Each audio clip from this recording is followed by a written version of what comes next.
La confirmación de que los orígenes de la música juvenil en Colombia están anclados a la música tropical me reveló artistas como Tita Duvall o Lely Méndez. Pero el mayor asombro me lo causó haber dado con Norma Argentina.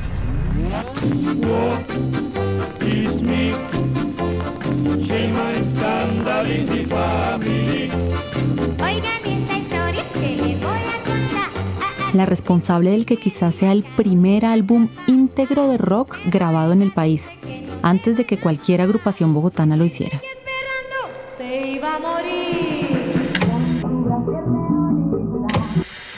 Para dormir confortablemente, colombianas de verdad. Tome su café con gusto.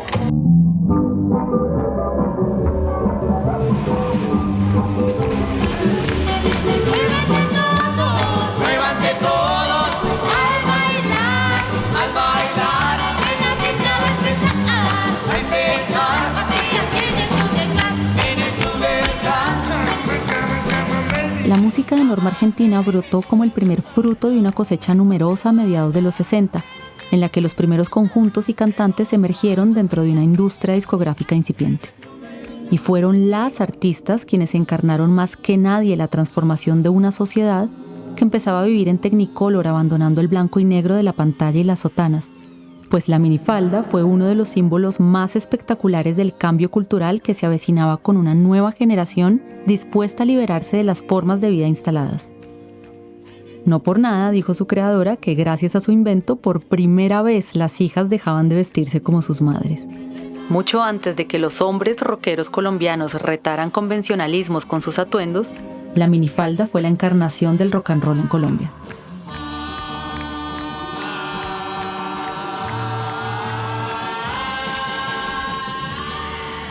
Mi nombre es Leonora Parra Moreno y esto es Sembradoras de Estrellas. Sembradoras de Estrellas. Las primeras voces de la música juvenil en Colombia. Episodio 2. El Club del Clan en minifalda. Rock and roll.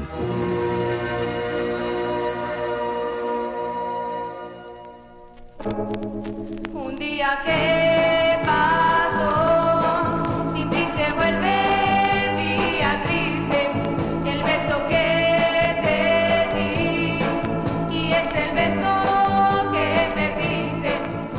Esta es una versión del clásico de los Beatles, A Hardest Night. Se llama El Día y fue grabada en 1966 por Las Mellizas, un dúo vocal conformado por las hermanas Emilce y Janet Dávila. Emilce estaba camino a convertirse en la que, en mi opinión, quizás sea la mejor voz del rock hecho en Colombia en los años 70.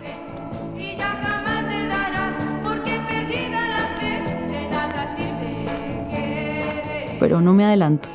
Las Mellizas hacían parte de El Club del Clan, una especie de colectivo juvenil que tomó su nombre de un experimento argentino de las mismas características y que fue creado por un empresario que vio el poder comercial de la música moderna y se dio a la búsqueda de nuevos talentos, Guillermo Hinestrosa. Para ese momento, los Beatles ya habían conquistado la mente de la juventud occidental y en Colombia empezaban a verse los primeros conjuntos de rock. Surgían también las primeras figuras solistas, que fueron reunidas en dos cofradías. Una era el Club del Clan y la otra, Estudio 15. Entre este manojo de artistas hubo una estrella que brilló con más luz que las otras. Se trata de Vicky, la responsable de que yo haya cuestionado el relato oficial de los inicios del rock colombiano.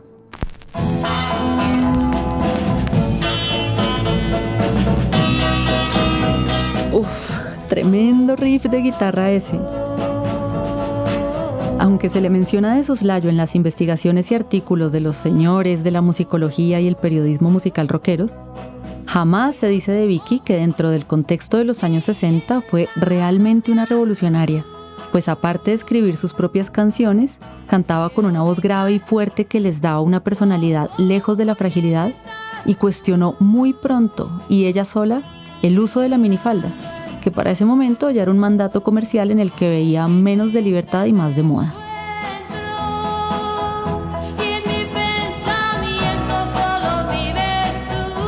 En su primer LP, Llorando Estoy, que grabó para Sonolux en 1966, Vicky ya dejaba ver toda su energía creativa firmando como compositora.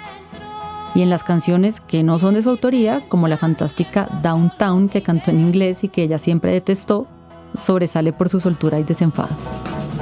Se la escucha ahí como si hubiera compartido carteles con las cantantes anglosajonas de ese momento, como Cilla Black, Petula Clark o Sandy Shaw, las que salían en Tammy Show y Shindig, programas que pasaban por la incipiente televisión pública nacional.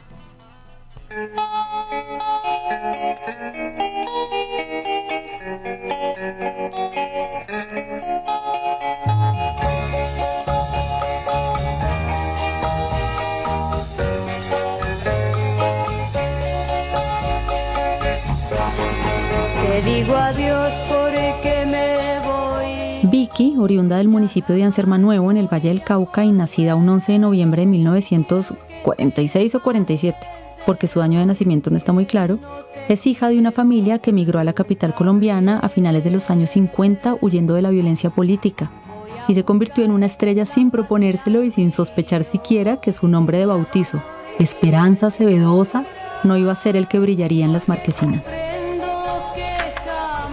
En su libro de memorias titulado Canto de Gorrión, que ella misma autoeditó en 2011, cuenta su primera aventura musical en la radio.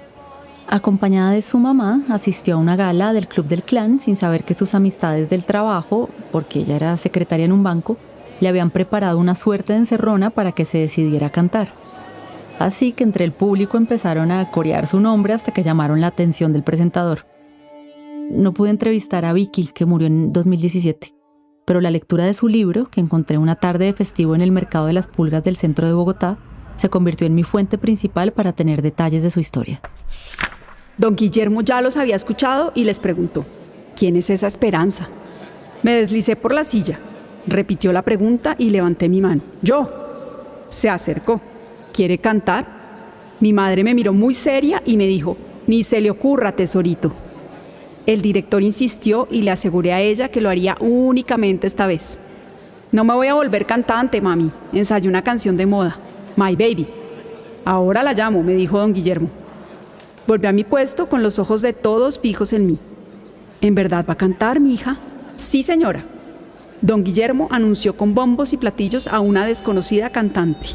La sensacional, la fabulosa, Vicky. Todos, incluyéndonos, aplaudimos. ¿Quién es esa tal Vicky? No lo sé, mami. Debe ser muy famosa, porque mire cómo la aplaude. El director se dirigió a mí. Vicky, por favor, suba.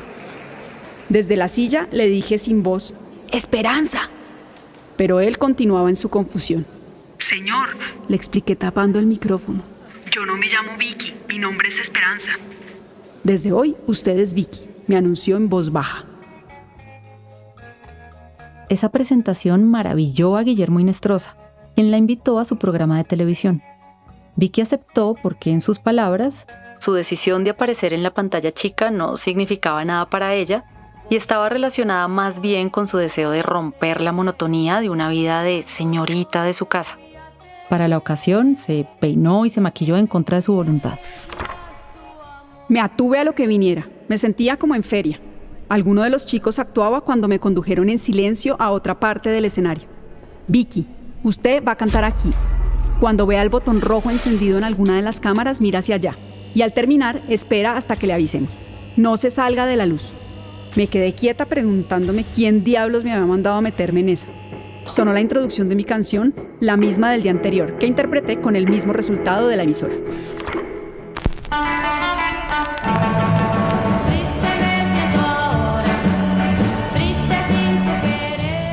Regresa a mí es la primera canción compuesta por Vicky y aparece en su disco de debut justo después de Llorando estoy. Así que la existencia de este trabajo confirma que no olvidó la experiencia escénica, porque obviamente tampoco la olvidaron los empresarios. Ante la respuesta inusitada que generaron las presentaciones de Vicky, los directivos del Club del Clan la convencieron de iniciar en serio una carrera artística. Quizás por ser los que salieron antes de que conquistara Colombia y Latinoamérica en los años 70, los dos primeros discos de Vicky son muy difíciles de conseguir, y la información sobre ellos suele ser más bien equívoca en los documentos sobre el rock nacional que no ignoran del todo a Vicky. Su debut para Sonolux se me apareció en una venta de garaje con la que me crucé por pura casualidad en el noroccidente de la ciudad. Esa vez aprendí que la que busca, aunque no siempre encuentra, a veces es encontrada por los discos. En 1967, Vicky ya era una figura reconocida entre la muchachada aficionada a la música moderna en Colombia. Un ascenso hacia la fama que la tomó por sorpresa y que ella relata con gracia en esas memorias que escribió. Noté que 3 chicas me seguían. Me detuve ante unas vitrinas fingiendo observarlas y unos metros atrás, ellas hicieron lo mismo. Dudando de sus intenciones, las encaré. Disculpen, me están siguiendo hace rato. ¿Qué quieren? Muy nerviosas, respondieron que un autógrafo.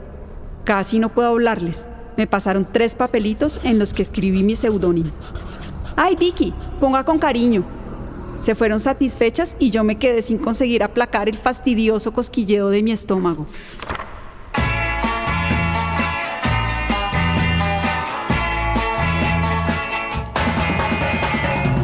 Perdón te pido por haberte amado. 2 años y medio después de haber debutado en el Club del Clan, Vicky era ya la artista principal y su trabajo le permitía tener una vida cómoda. Sin embargo, teniendo conciencia del lugar que empezaba a ocupar en la industria, le hizo una petición a las directivas de Todelar, que era la productora del programa, para que a sus compañeras y compañeros del club se les asignara la misma mensualidad que a ella. Y Todelar se negó. Y a Vicky eso le pareció tremendamente injusto, así que les dijo, pues me voy. Y renunció también a Sonolux. Consciente de su poder creativo y del dinero que estaba generando, optó por firmar con Codiscos ante una propuesta económica muy tentadora. Codiscos me propuso pertenecer a su catálogo con un pago de 10,000 pesos por disco más regalías. Era una fortunita. Por lealtad, me entrevisté con uno de los ejecutivos de Sonolux para hablarle de la propuesta y de mis deseos de permanecer con ellos. Más que el motivo económico, fue su displicencia la que influyó en la decisión de mi retiro. Más que mi cariño, todo el corazón. De toda su discografía, el segundo disco de Vicky es el más esquivo, pero la foto de la portada hace que valga la pena toda la espera. Titulado escuetamente Vicky y editado por Seida, que era una subsidiaria de Codiscos, se ve a una artista plenamente convencida de sí misma. Con la quijada apoyada sobre el puño cerrado y una rodilla y la otra mano abierta, apoyadas las dos en el piso, se la ve segurísima, sonriente y moderna, en una posición imposible de hacer con una minifalda. Se ha teñido el pelo de rubio rubísimo y lleva pantalones de pretinas a cuadros, reloj de pulso de cuero y una camisa así como aterciopelada. Y de las 11 canciones del disco, 4 son de ella.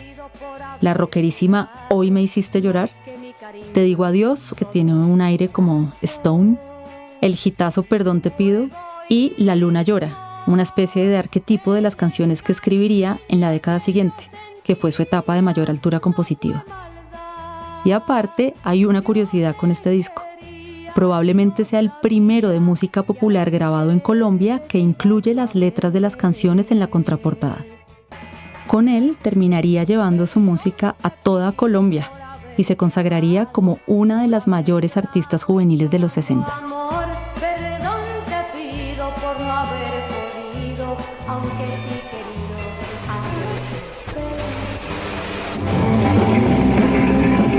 Radio 15, para la juventud de Colombia. Aquí en esta frecuencia, la dimensión de la música más joven del mundo.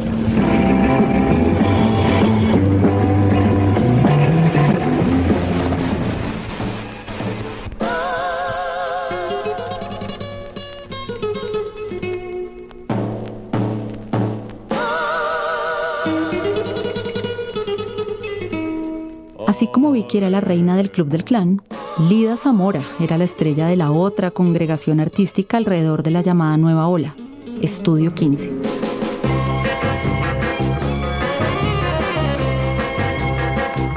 Creado por el empresario y locutor Alfonso Lizarazo, Estudio 15 fue el sistema de entretenimiento responsable del mayor impulso que se le dio al rock and roll en Colombia, gracias a que tenía una cadena nacional de emisoras, un sello discográfico propio y el programa de televisión Juventud Moderna.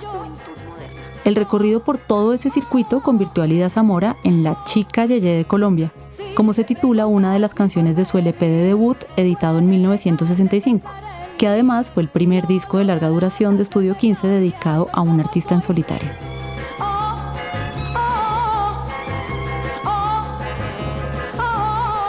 Las luces reflectoras no eran extrañas para Lida, que había nacido en Bucaramanga en marzo de 1945.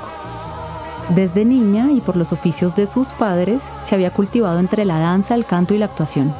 Así que cuando debutó como figura de la nueva ola en Colombia, ya tenía 7 años de formación en España y había actuado, bailado y cantado en obras de teatro y en películas como 3 cuentos colombianos y Semáforo en rojo.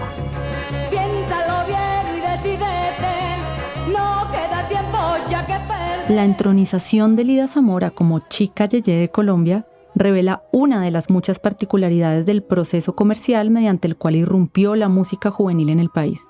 Porque las casas disqueras, incluso Estudio 15, intentaron supervisar y atenuar un poco el mensaje de libertad del movimiento juvenil contracultural. Y para eso echaron mano sobre todo de la figura de Lida, su única artista mujer. En la contraportada de su debut se lee: Lida Zamora es la expresión de una juventud estudiosa, alegre y rebelde.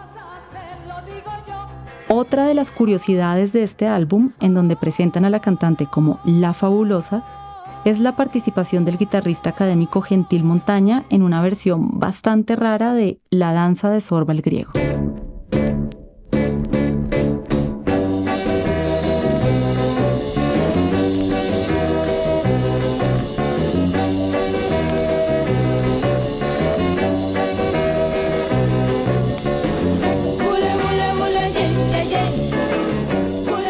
Ya convertida en la chica yeye, Lida Zamora fue fichada por el sello Seida de Codiscos, que no dudó en reafirmar este apelativo en los trabajos discográficos que grabó en los siguientes años. Entre un repertorio diverso sobresale la ligera y rock and rollera Bule Bule Yeye, que tiene versos como Yo te quiero así aunque no seas un chico intelectual, y si bailas yeye bailaremos los dos. Al fin, ¿qué? Juventud estudiosa, chicos no intelectuales, el rock and roll causó mucha confusión en Colombia. Yo te quiero así, así, aunque no seas un chico intelectual.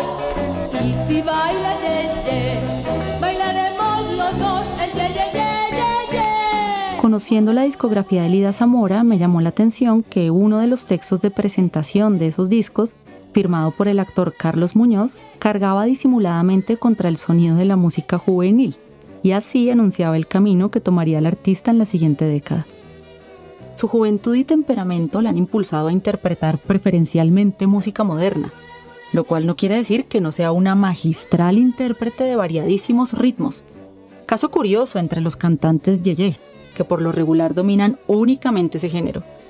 Lida interpreta con la misma propiedad desde un nostálgico bambuco hasta el más alegre surf, pasando por todos los aires propios de la patria o las canciones sentimentales de cualquier latitud. No sé por qué Los guardianes de las buenas costumbres musicales serían complacidos. Lida Zamora, o La Luminosa, como empezaría a ser llamada a partir de su vinculación al sello RCA en 1970, transitó a los ámbitos de la música ligera basada en estándares latinoamericanos e incursionó en el eurodisco al finalizar la década siguiente, antes de radicarse en Alemania. Así se fue silenciando en su voz el encanto incomparable del Bule Bule Yeye. Bule Bule Bule Bule Yeye.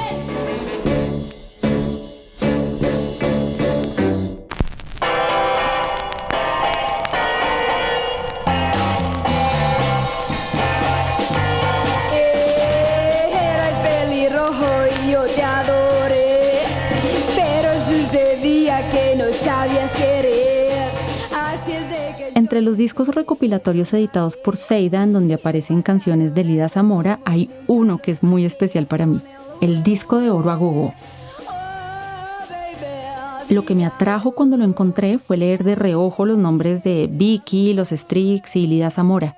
Pero lo que me hizo comprarlo fue ver que incluía una versión de Penny Lane a cargo de Margie, un nombre totalmente desconocido para mí hasta ese momento. Así que como fan incondicional de los Beatles que soy, llegué a la casa a ponerla. Y el descubrimiento fue encantador. La letra estaba adaptada al castellano y Penny Lane no era un lugar emblemático de Liverpool, sino un personaje masculino, tierno y simpático, que era descrito por una voz tan rara como este nuevo chico llamado Penny Lane. Penny Lane, un caballero con su coche gris, es el reír de los muchachos su vestir. Mi nuevo siempre vistió, Era una voz grave, robusta y contrastante con la melodía psicodélica que guarda fidelidad con la original en medio de las limitantes instrumentales de la época en Bogotá. Margie. Apunté ese nombre en mi memoria y empecé a buscar información. Lo primero fue revisar, adivina adivinador, la guía de la balada pop en español de los años 60 y 70. Pero esta vez no lo hice en su versión actualizada en línea, sino en el libro que autoeditó su hacedor en el año 2000. Allí encontré que el nombre completo del artista es Margietta Albano Spina, que nació en Bogotá en abril de 1952 y que grabó 2 LPs, Muy Juvenil en el 66 y Cartel de Publicidad en el 67. Y lo siguiente fue ir varias veces a las discotiendas de la calle 19 para terminar un día adentrándome en una disquería inabordable al fondo de un antiguo pasaje comercial en el que antes solo había tabernas. Hola Alejandra, ¿qué más? Vengo aquí a preguntarle por unos discos. Después de rebuscar entre los anaqueles destinados a la balada, apareció una copia de Muy Juvenil. Con las manos renegridas de polvo, pagué como se pagaba hace unos años por estos discos, con un solo billete de baja denominación. Porque en los años que llevo en esta investigación interminable, las cosas han cambiado mucho. Un par de años después, los mismos discos que yo había repasado en esa discotienda costaban 5 o 6 veces más. Así que esa vez preferí no ensuciarme.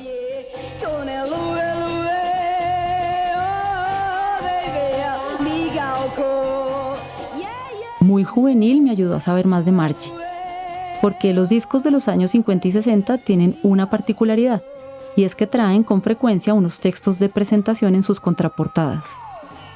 La mayoría de las veces son textos muy pomposos de carácter promocional, debidamente maquillados de crítica. Por lo mismo se encuentra en ellos información sobre las artistas o sobre la época que ahora resulta valiosa. Por ejemplo, en el texto que aparece en este disco de Margie, además de los datos biográficos básicos y una brevísima crónica, se agrega esto. Ella ejerce con sus canciones cierta moderna influencia sobre los gustos de sus contemporáneos. Ella, chica pop, irrumpe optimista al difícil camino del modernismo. La nota la firma Humberto Moreno, prohombre de la industria discográfica en Colombia, y en ese momento parte de la Sociedad Colombiana de Comentaristas de Discos, SACODI.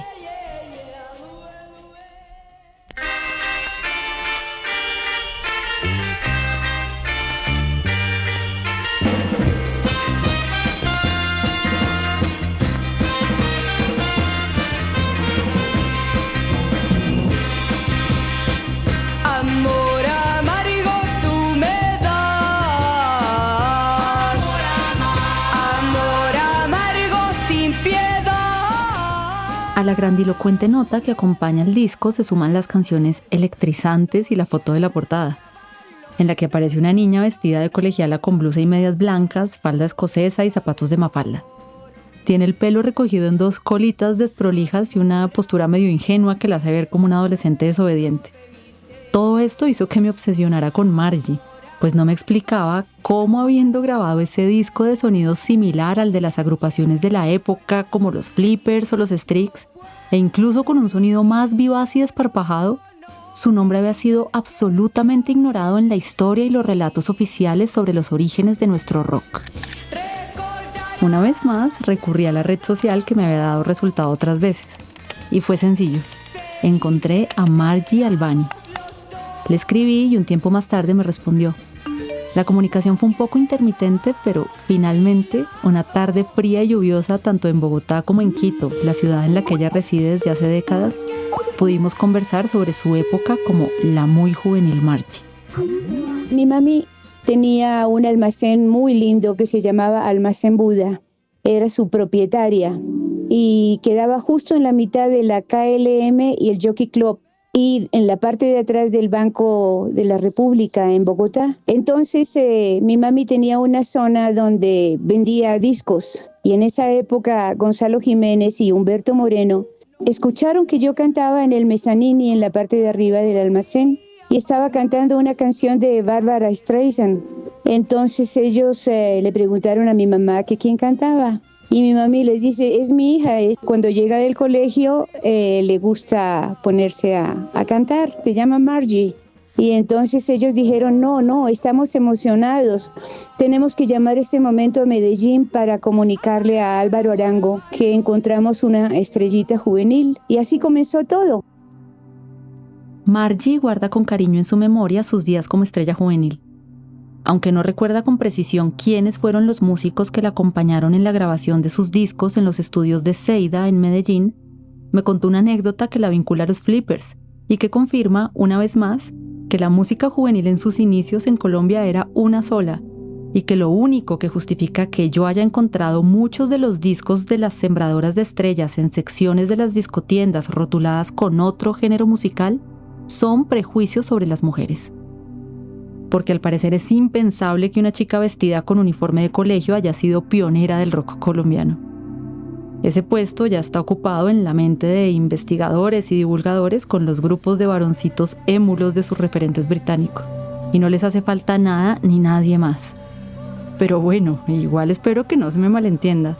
Yo también adoro, ¿cómo no los voy a adorar?, a esos encantadores muchachitos que quisieron ser los Beatles. Entre otras porque muchos de ellos fueron la banda soporte de las Sembradoras de Estrellas. Yo siempre molestaba a mi mami con que quería una guitarra hasta que finalmente gané la batalla y me regaló una guitarra preciosa, eléctrica Fender roja, lindísima. Me acuerdo que Miguel Durrier, que era del grupo Los Flippers, tenía una. Entonces yo dije, yo quiero una igual. Y siempre fui así, siempre quería lograr algo y lo lograba. Con suerte, claro. Entonces mi mami me la compró, me la trajo de los Estados Unidos y empecé a aprender a tocar la guitarra, pero como que no me fue muy bien, me fue mejor con el piano. Cuando leí un reportaje del diario El Tiempo que le hicieron a Margie en diciembre de 1966, reparé en algo que luego confirmé al hablar con ella. Y es que había una actitud artística rebelde en esa adolescente, inédita entre las artistas de la música juvenil hasta ese momento. En la nota de prensa, a los innecesarios comentarios sobre su físico, el reportero de turno agregó esto: natural despreocupación la de Margie, para quien los éxitos que ya ha alcanzado no le han causado la más mínima preocupación. Es decir, que le importan una higa la popularidad o los gajes que le puedan producir sus éxitos. Porque Margie es, antes que todo, una niña con extraordinaria sensibilidad artística, pero nada más, ni engreída ni fatua. Sin embargo, también hay algo sospechoso en esa retórica, ¿no? Es como si hubiera que poner en su sitio la rebelde indiferencia de Margie al estrellato, natural por lo demás en quien tiene 14 años, señalando que ella no era nada más que una joven mujer con sensibilidad artística. No creo haber visto ese falso elogio ni esa falsa apología a la humildad en ningún reportaje de la época sobre los artistas hombres.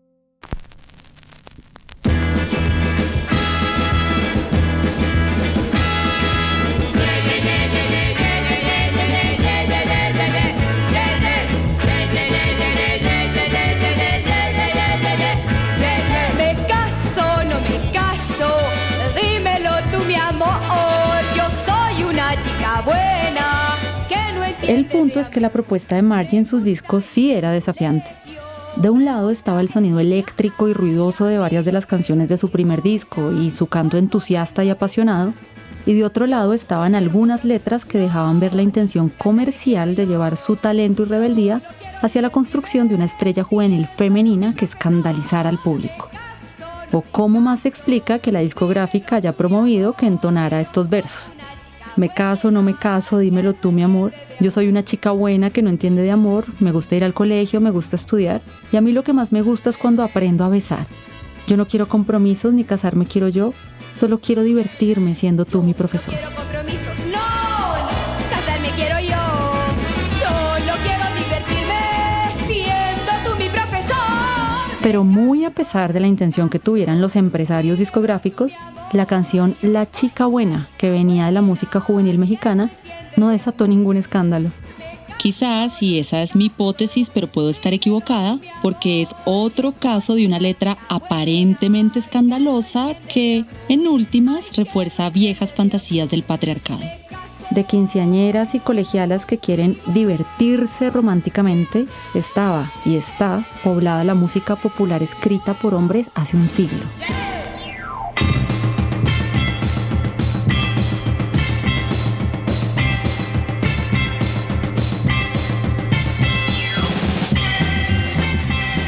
Como el escándalo no ocurrió, su segundo disco al parecer quiso acentuar justo esa imagen de chica fatal.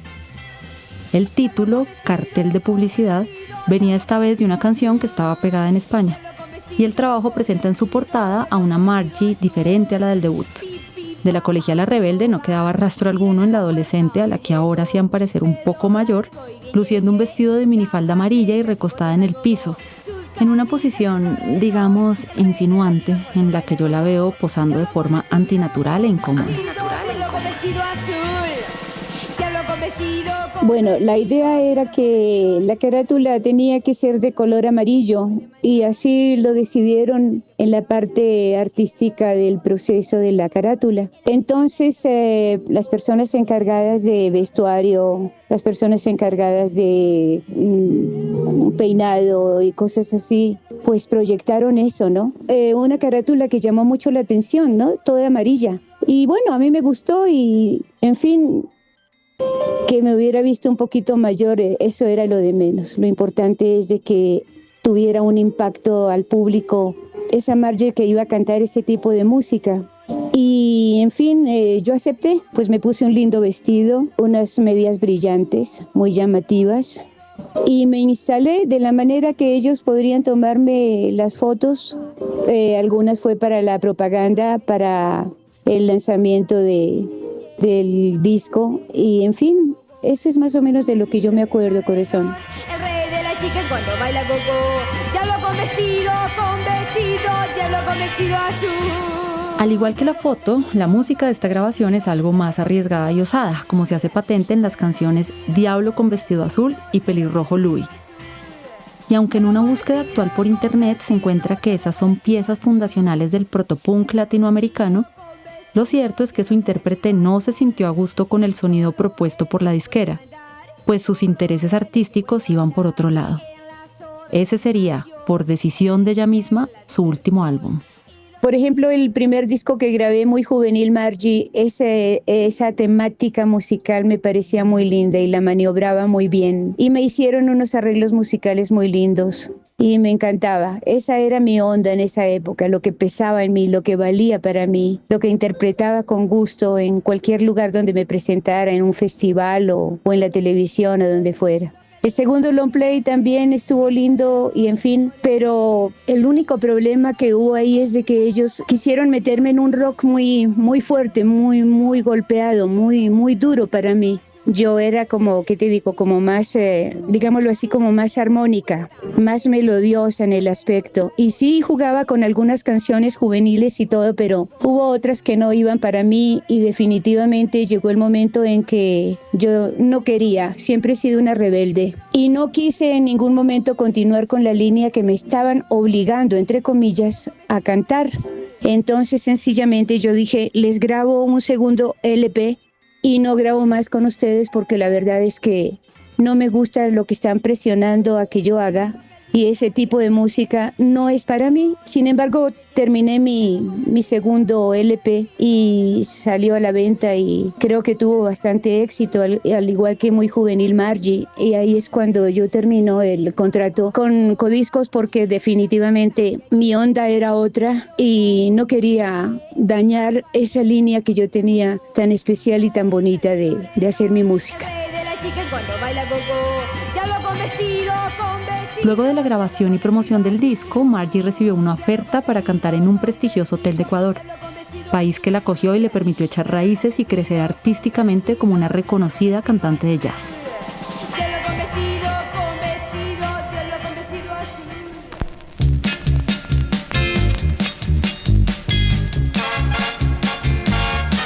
Buena suerte, buena suerte.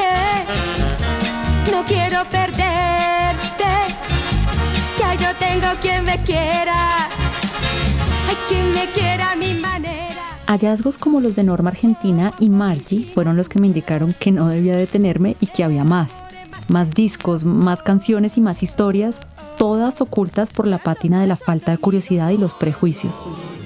Y por no detenerme en la búsqueda es que he llegado a cantantes como Clara Inés Posada, una medellinense nacida en 1953 que apenas dejó grabado un larga duración para discos Philips en 1970. titulado La juventud sabe a dónde va. Es un disco rebosante de clásicos de la música pop, con un sonido sofisticado por los arreglos de cuerdas y metales y una voz supremamente versátil. Buena suerte, buena suerte, no quiero perderte, ya yo tengo quien... En la contraportada de este disco, a diferencia de otros, no encontré información útil. Eran puras anotaciones machistas y de un humor baboso que soterradamente sexualizaban el cuerpo de un adolescente. Para la muestra, este comentario sobre su estatura. Algo así como 1,68, con tacones como 1,71, y qué linda se ve con ese cuerpo tan lindo que Dios le dio. Y sobre su peso, como 45 kilos, pero cuando se pone atuendo hippie, bueno, queda más pesadita. ¿Qué puedo decir? Puedo jurar que ninguna carátula de un artista masculino desviaba de esa manera tan denigrante la atención de su talento musical para ponerla en su apariencia física. Aunque no pude hallar a Clara Inés y no pude hablar con ella, no me extrañaría que su carrera artística no haya fructificado por pura falta de voluntad de los hombres que en su momento se jactaban de haberla descubierto. Pero quedó su disco, que no solo da cuenta del machismo de la industria discográfica, sino también de su talento. Y es con su talento con lo que me quedo, bailando con su voz este temazo de Palito Ortega. Te daré mi amor, tú sabes muy bien cómo te quise yo, me marcharé sin más porque esto se acabó. No se puede estar siempre pidiendo amor, me tienes que querer como te quiero yo. El día que cambies tú, también yo voy a cambiar, será distinto el amor. Ese sonido fresco y descomplicado de los primeros años de la música juvenil en Colombia, interpretado por mujeres y hombres solistas, se extendió hasta bien entrada la década de los años 70, dándole espacio a un manojo de artistas que en la estela musical dejada por el Club del Clan y Estudio 15, brillaron por sus voces, su ingenio y un montón de canciones encantadoras que le dan forma a una discografía que bien puede ser considerada un tesoro escondido. Es difícil elegir un puñado de esas artistas para ilustrar esto que estoy diciendo, porque hubo muchísimas, pero aquí van las que elegí.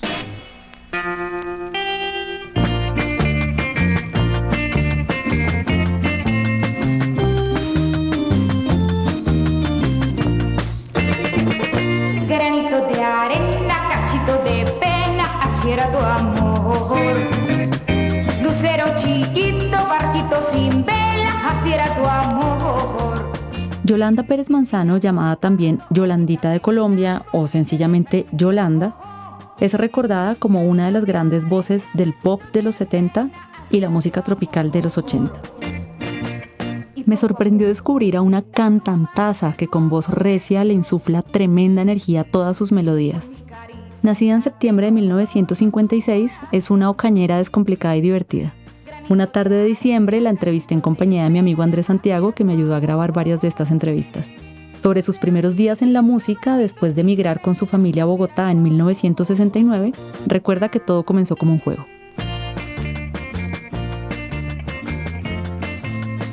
Me inicié en un programa de Alfonso Lizarazo, se llamaba Juventud Moderna. Estuve ahí cantando y realmente fue muy impactante. Estuve como aficionada unos 6, 8 meses. Alfonso Lizarazo me iba a hacer un disco a mí, pero empezaron varias disqueras a llamarme y escogí la disquera que me estaba ofreciendo algo mejor. Grabé mi primer disco antes de cumplir los 14 años, los 15 años. Esto era como jugando. Y sin darme cuenta me metí en una industria, una muchachita que era provinciana, demasiado niña, demasiado ingenua, pero boba no. Sí era muy avispada. A mí me preguntan que si yo me crecí por haber tenido la popularidad tan chiquita. Que el disco lo sacaron en agosto y en septiembre, el día de mi cumpleaños, Granito de Arena ya era un exitazo. La torta mía de cumpleaños decía Granito de Arena. Era la torta de una pasta negra y decía Granito de Arena. Fue como jugando, ¿no? Pero el juego pronto se convirtió en un trabajo que, a pesar de su corta edad, dejó una serie de discos estupendos.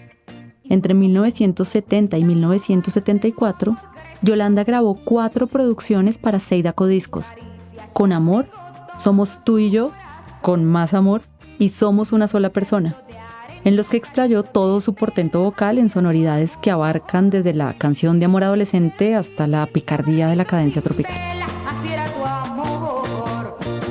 esa primera producción mía creo que fueron éxito casi todas las canciones.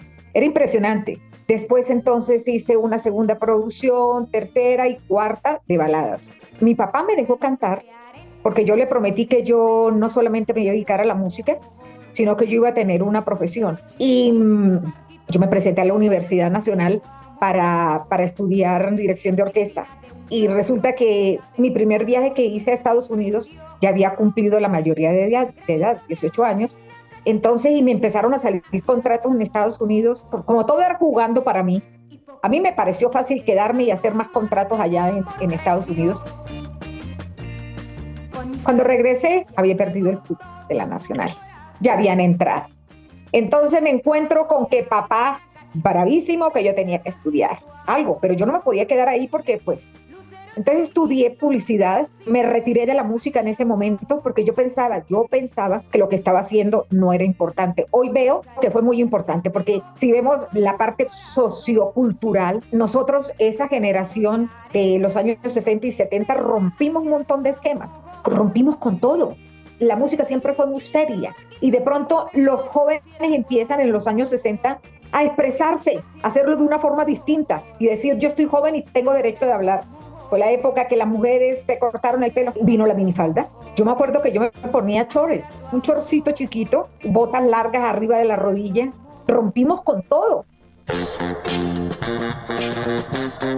Aunque recuerda su profesionalización en el mundo del espectáculo con afecto, también repara en el sacrificio que implicó. Pero tiene muy claro el papel de las artistas como ella en una sociedad que de todas formas se resistía a modernizarse. Fue una época muy bonita. Yo pienso que esa muchachita que entre tirando a niña y tirando a adolescente, ella era adolescente, pero la verdad era que tiraba más a niña. Yo me acuerdo que Alfonso Lizarazo me decía, ¿por qué no la maquillan un poquito? Yo salía en televisión con la cara limpia, ni polvo me echaba, que era una niña. Me vestía como una niña, andaba como una niña, me portaba como una niña. Pero sí, las responsabilidades que tuve a partir de eso fueron duras porque tenía que responder a la disquera. Fue pesado, no pude vivir una adolescencia como lo hicieron las demás niñas. Por ejemplo, paseos que se hicieran en el colegio, yo no iba, porque yo esa semana en vez de irme al paseo yo tenía que irme para Medellín a Codisco a grabar. No tenía novio, me cuidaban, la misma disquera me cuidaba, mis hermanos andaban todo el tiempo conmigo. Entonces sí fue un despertar a mujer distinto a cualquier muchacha. Y a diferencia de la mayoría de sus colegas, Yolanda tenía formación musical. Ese pequeño hecho la ubicó en otro nivel. Cuando era baladista, la costumbre era que uno llegara a un hotel o a un sitio donde, por hoteles más que todo, estaba la orquesta, o que iba a cantar uno en un coliseo o algo así, le armaban el grupo. Pero resulta que yo entraba en mucho problema con eso, porque en esa época no todos los músicos leían. Yo me acuerdo que una vez le dije a alguien que me contrató en Armenia, fue horrible, en Pereira, le dije yo, ¿ellos saben leer? Y me dijeron, sí, todos son bachilleres. Yo me refería a que si sabían leer música. Y llego, miren, no me presenté, porque yo les dije de 1000 formas que yo necesitaba que leyeran música y que fueran ensayando. Y yo llegué y dije, no, yo no puedo. Una vez en Cúcuta me pasó lo mismo. Empecé a cantar y eso no daban bola. Lo mandé a callar, cogí la guitarra y canté con la guitarra. Entonces tenía un grupo que se llamaba Cíclope, creo que era que llamaban, que habían trabajado con Arturo Estudillo, Carlos Martínez era el director. Entonces yo los llevaba cuando ya era baladista y con el tiempo. Pero ya con la música tropical cambió todo porque resulta que en la música tropical hay muy buenos músicos. Entonces realmente tuve grupo fue cuando fui baladista. El destino inobjetable de Yolanda era la música tropical. Después de una pausa que dedicó a terminar su carrera como publicista, regresó a la música comercial para escribir otro episodio memorable de la mano del sello Discos Daro. Pero esa es otra historia.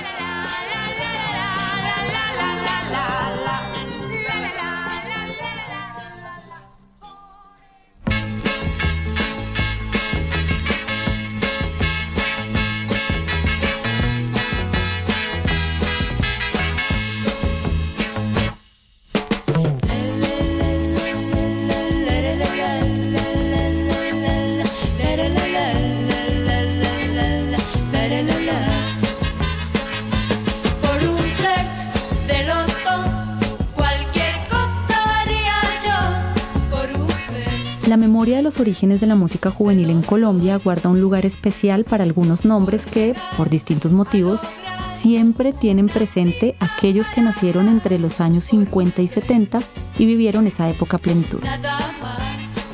Es el caso de Ángela y Consuelo, también conocidas como las hermanitas Singer. Fueron un queridísimo dueto vocal que entre 1970 y 1980 puso a cantar y a bailar a los colombianos a través de las pantallas de televisión.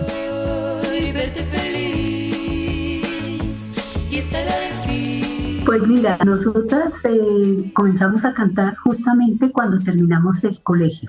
Había una compañera que era la secretaria de Alfonso Lizarazo y ella, como había venido a cantar en el colegio, ella habló con él y le dijo que conocía a dos compañeras del colegio que cantaban muy bien, que si las quería escuchar. Y Alfonso Lizarazo nos llamó y claro, nosotras todas nos fuimos porque queríamos que nos escuchara. Y la primera vez que él nos escuchó en unas escaleras, subiendo las escaleras a una de las oficinas del Caracol. Nosotras ahí hicimos lo que pudimos en a capela. El caso fue, él dijo, sí, vengan el lunes que voy a hacer una grabación de un programa especial y ensayamos y miramos a ver. Entonces, bueno, nosotros ya sabíamos que nos fuimos preparadas, hicimos las canciones y así empezó Ángela y Consuelo. Nosotras éramos las niñas del pueblo y la canción, hicimos una canción de Rocío Dúrcal que entonces estaba muy, ¿cómo se dice? Era popular, la de Buffalo Bill. Y sí, nosotras nos la aprendimos a dos voces.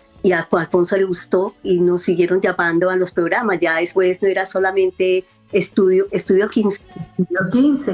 Nos llamó Julio de Sánchez Vanegas y ya después Jorge Barón. Y así fuimos empatando una cosa con la otra y así empezamos a cantar nosotras las dos.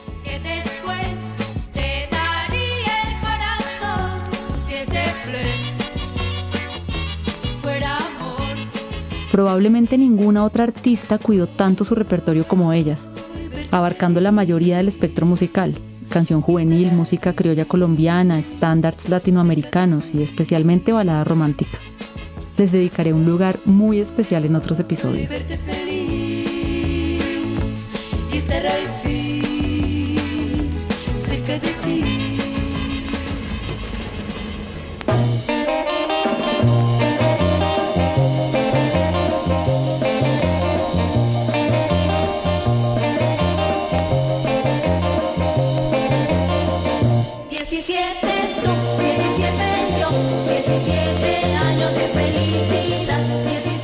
El panorama de la música juvenil en Colombia en los años 70 fue tan ancho que mientras Ángela y Consuelo extenderían su carrera en ese sonido por varios años, otras artistas tan solo iniciarían allí su camino para luego tomar otros rumbos. Así pasó con Claudia Gómez, una de las cantautoras y compositoras antioqueñas más importantes del siglo XX en el país. Aunque ya sabía de ella y su obra como cantautora, desconocía sus inicios en la música juvenil colombiana de mediados de los años 60. La descubrí gracias a otro recopilatorio de codiscos, Muévanse Todos, tan importante como el disco de oro A Gogó en el que encontré a Marchi. Allí hay dos canciones de Claudia, pues su apellido entonces no hacía parte de su nombre artístico. Son 17 años y Todos los chicos y chicas, compuesta esta última por la cantautora y actriz francesa Françoise Hardy. Cariño tan sincero. Claudia nació en Medellín en 1952 y es hija de la compositora Ángela Suárez, y juntas conformaron un dueto esporádico que grabó un EP. Ella en solitario también grabó un EP de 4 canciones, entre las que están las 2 que aparecen en Muévanse Todos. Y la encontré gracias a unos amigos cantores que tengo en Medellín. Así pude hablar con ella y me contó de sus inicios y de lo significativo que fue su vínculo con su madre como compañera y referente artístico. Vi a mi mamá cantar desde muy jovencita. Entonces, digamos que yo crecí prácticamente con ella porque también para ella fue el comienzo de su carrera artística. Curiosamente, ella tenía 40 o 38 o algo así, y yo tenía 12 años, 13, de manera que prácticamente las dos comenzamos. Y fue en ese momento cuando el productor de ella, que era Álvaro Arango, me dijo, ¿y tú por qué no grabas algo? Y yo le dije, pues yo no tenía como el carácter de... ese carácter del Club del Clan, del pop, de Milce, de Vicky y de toda esa gente que eran duros, eran los duros de esa época. La discografía de Ángela Suárez, madre de Claudia, se puede resumir en 3 etapas. La primera de ellas fue, en palabras de su hija, la más feliz, enfocada en los boleros mexicanos y cubanos. Después grabó un disco moderno, que fue otro episodio satisfactorio, al que seguiría un último momento frustrante por decisiones del sello disquero que la llevarían a su retiro. No es para nada raro que Claudia hubiera aprendido y hubiera tomado las decisiones que la alejaron de la música juvenil para trascender marginada por decisión propia de la industria discográfica. El 5º disco ya mi mamá comienza a cantar un poco más de música pop, tipo Rafael, Giacomo Monti. Hasta ese disco pues mi mamá muy bien y contenta y todo. Cerró su capítulo de boleros y entró a algo más moderno, que era la Europa de la balada. Yo creo que Ecodiscos me quería insertar en ese ambiente, pero yo no, pues nosotros no pertenecíamos como a esa parte comercial de la música. Mi mamá era una persona muy moderna, pero a partir del 6º disco ya le piden a ella hacer rancheras, lo cual pues mi mamá no tenía ni el carácter, ni ese espíritu, ni nada. Ya ella se desilusionó mucho y dijo, no quiero grabar más, esto no es lo mío. Y ella sí me dijo, pues, Claudia, hasta que tú no sepas lo que quieres hacer con la música, no grabes. Yo entendí el mensaje de ella como, conmigo hicieron lo que les dio la gana, yo quiero darte el mensaje de que no permitas que contigo hagan eso. Entonces, cuando Álvaro Arango me dijo, grabemos otra cosa, le dije, no, yo no, todavía no estoy lista, todavía no sé lo que quiero hacer. Y ahí comenzó, digamos, un nuevo capítulo de mi vida.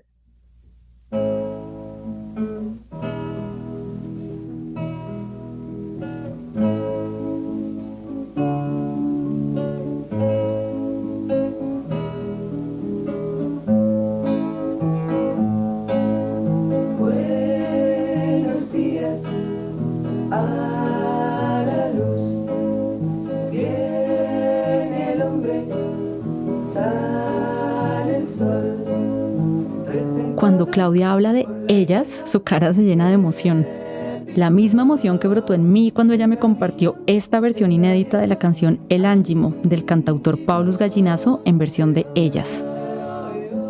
Poco tiempo después de renunciar a convertirse en una figura del pop a los 14 años, Claudia integró este cuarteto vocal femenino, una agrupación preciosista y de carácter acústico con la que visitó un buen número de ciudades de Colombia. En 1970 obtuvieron el premio Orquídea de Plata como mejor agrupación, otorgado por Discos Philips y algo que en teoría les aseguraba la grabación de un trabajo discográfico. Pero esto no ocurrió, y lamentablemente tampoco dejaron ninguna grabación profesional. Solo las grabaciones caseras que sobreviven nos permiten conocer ese sonido pastoral que cultivaban ellas con sus voces.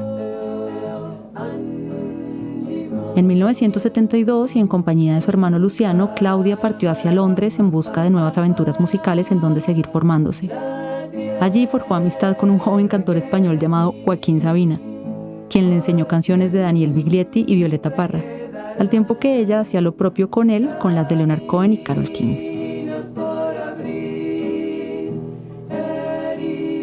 Te cuento que yo en ese momento, a pesar de que no hice nada en solitario, sí lo hice con el cuarteto de ellas.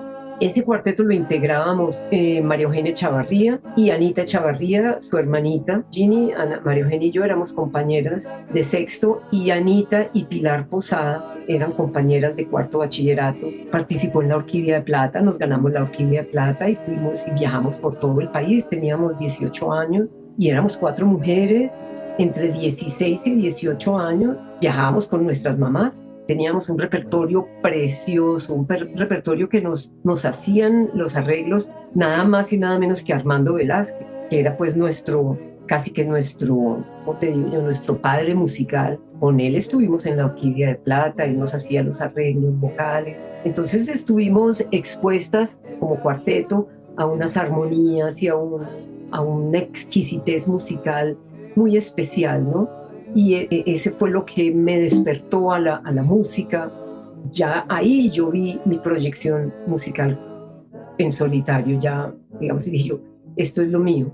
A partir de aquí sí me gusta el escenario, aquí sí puedo decir que esto es lo que me gusta hacer.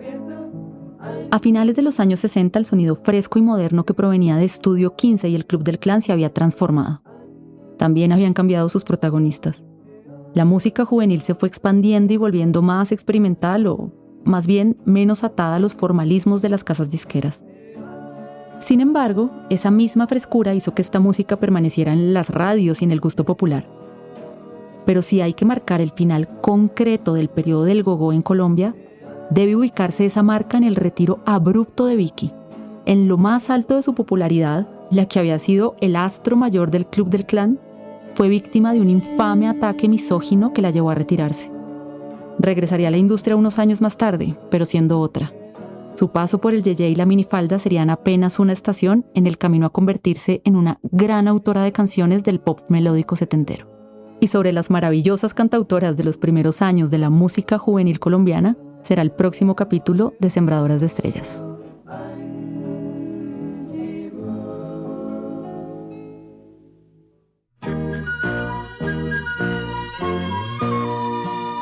Sembradoras de Estrellas es un podcast original derivado del libro Una idea descabellada y fue proyecto ganador en 2024 de la beca de creación y producción de contenidos audiovisuales, sonoros, editoriales o digitales del Programa Nacional de Estímulos del Ministerio de las Culturas, las Artes y los Saberes, con el apoyo de la Dirección de Audiovisuales, Cine y Medios Interactivos. Dirección, producción y guión, Ana María Amaya.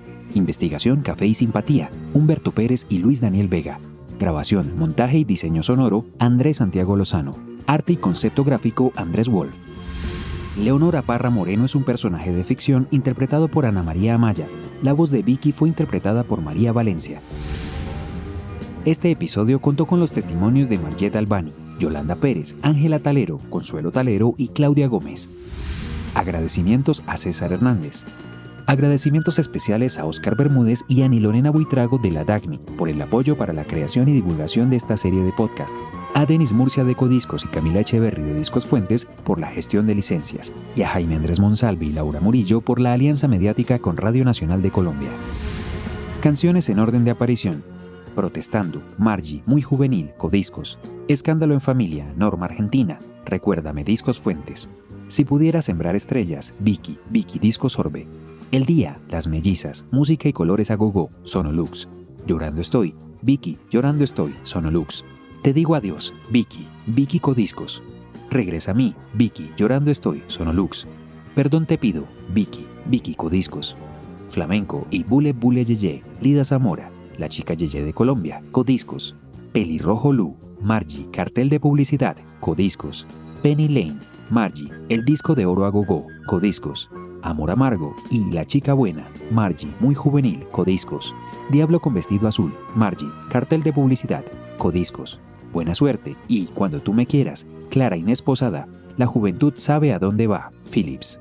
Granito de Arena y Canta con el Corazón, Yolanda, Con Amor, Codiscos.